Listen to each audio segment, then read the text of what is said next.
એક મનમાં પ્રશ્ન પૂછવાની મજી ભરતભાઈ શું કહો છો? કે શિવ મંદિરે દર્શન કરવા જાય ને તો કઈ બાજુ બેસીને રોટી ચડાવી જોઈએ? નંદીજી સતત મહાદેવજીના દર્શન કરે છે.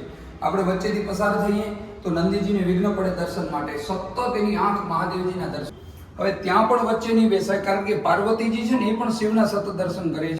એક પ્રશ્ન પૂછું મહારાજ? એક પ્રશ્ન પૂછો મહારાજ. પ્રશ્ન પૂછો મહારાજ. પ્રશ્ન પૂછો મહારાજ. એક પ્રશ્ન પૂછું મહારાજ? પ્રશ્ન પૂછો મહારાજ.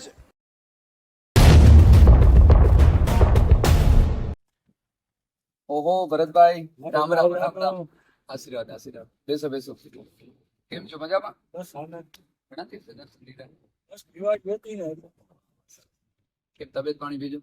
બસ સારું સારું સારું. મનમાં પ્રશ્ન પૂછવાની મજી ભરતભાઈ શું કહો છો? શિવ મંદિરે દર્શન કરવા જાય ને તો કઈ બાજુ બેસીને રોટી ચડાવી જોઈએ, દર્શન કરવા જોઈએ? વાહ ભરતભાઈ, બહુ સારો પ્રશ્ન કર્યો. ઘણા લોકોના મનમાં પ્રશ્ન મૂંઝવતો હોય. શંકર ભગવાનના મંદિરમાં જાય તો બેસવાનું ક્યાં? કોઈ નંદી બાજુ બેસે, કોઈ વળી પાર્વતીની બાજુમાં બેસી જાય, અને કોઈ આ બાજુ શિવલિંગના ડાબા બાજુ બેસે.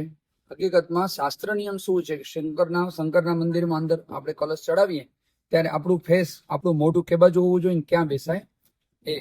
હકીકતમાં શાસ્ત્ર નિયમ પ્રમાણે નંદી અને શિવલિંગની વચ્ચે ક્યારે બેસાય નહીં. એની વચ્ચેથી તો આમ પસાર થવાની પણ મનાઈ છે. નંદી અને શિવલિંગની વચ્ચેથી જે પસાર પણ ન થવાય, એટલે ત્યાં બેસવાની તો મનાઈ જ છે. પછી પાછળ હોય પાર્વતીજી, તો પાર્વતી અને શિવની વચ્ચે પણ ન બેસાય. આ બાજુ તો ગંગાજી જ્યાં હોય ત્યાં પાણી જવાની જગ્યા હોય તો ત્યાં બેસવું પોસિબલ નથી. હવે વધી એક જ જગ્યા. આવું તમને એક કામ કરીએ, આપણે શંકરના મંદિરે જ બેઠા છીએ, તમને પ્રેક્ટિકલી સમજાવું. સરસ મજાનું આવું મંદિરમાં જ સમજાવીએ. બહુ સરસ પ્રશ્ન છે અને ઘણા લોકોને કામ આવશે. બોલો અંકલેશ્વર મહાદેવ કી જય. શિવ મંદિરમાં પ્રેક્ટિકલી સમજાવું વાલાઓ. ઘણા લોકોના મનમાં સતત એક પ્રશ્ન હોય છે કે શિવ મંદિરમાં કઈ જગ્યાએ બેસીને પૂજા કરવી જોઈએ. તો જુઓ, આ પરિસરમાં અહીંયા ગર્ભગૃહમાં આપણે જોઈએ કે ગર્ભગૃહની અંદર અહીંયા 1, 2, 3 અને 4 શિવલિંગની ફરતે 4 જગ્યા છે. તો નંદી અને શિવલિંગ આ બે વચ્ચેનું જે આ સ્થાન છે, આ સ્થાનમાં વચ્ચે ક્યારે બેસાય નહીં. આમ તો વચ્ચેથી પસાર પણ ન થવાય. આ વિડીયો પર્પસથી મારે થોડું આમ આ બાજુ આવવું પડ્યું, પણ હકીકતમાં આ બેની વચ્ચેથી પણ પસાર ન થવાય. નંદીજી સતત મહાદેવજીના દર્શન કરે છે. આપણે વચ્ચેથી પસાર થઈએ તો નંદીજીને વિઘ્ન પડે દર્શન માટે. સતત એની આંખ મહાદેવજીના દર્શન કરે છે. બરાબર. હવે પછી બીજી જગ્યા ત્યાં જુઓ, પાર્વતીજી અને શિવ. હવે ત્યાં પણ વચ્ચે નહીં બેસાય, કારણ કે પાર્વતીજી છે ને એ પણ શિવના સતત દર્શન કરે છે. પાર્વતી અને શિવની વચ્ચે પણ ન બેસાય. પછી આ બાજુ ગંગાજી. હવે જો અહીંયા ગંગાજી પાસે તો બેસવાનો કોઈ પ્રશ્ન નથી, કારણ કે ઉત્તર દિશામાં અહીંયા જળ જવાની જગ્યા છે, તો અહીંયા પણ વચ્ચે બેસવું પોસિબલ નથી. તો હવે જગ્યા એક જ બચી, જે અત્યારે જો આપણા ભક્ત અહીંયા બેઠા છે શિવલિંગ ઉપર અભિષેક કરવા માટે. તો આ જગ્યા સૌથી પરફેક્ટ દિશા છે પૂજા કરવા માટે શિવલિંગનું. કારણ શાસ્ત્ર નિયમ એવું છે કે જે કંઈ પણ દ્રવ્ય પદાર્થ આપણે મહાદેવજીને ચડાવીએ એ ગંગાજીની દ્રષ્ટિએ પદાર્થ ઉપર પડવી જોઈએ, ત્યારે વસ્તુ મહાદેવજીને ચડાવવા યોગ્ય બને.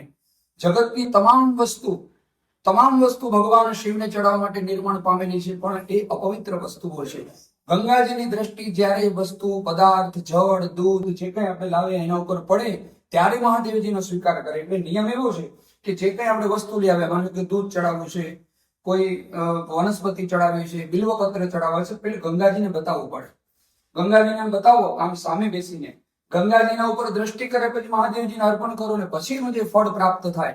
શિવપુરાણમાં લખેલું છે કે ગંગાજીના સન્મુખ બેસીને, એટલે ગંગાજીની સામે બેસીને મહાદેવજીને કાંઈ પણ અર્પણ કરીએ એટલે કોટી ગણું કાંઈ પણ દ્રવ્ય ચડાવવાનું ફળ પ્રાપ્ત થાય. જે કંઈ પૂજા કરો છો એનું કરોડ ગણું ફળ બની જાય.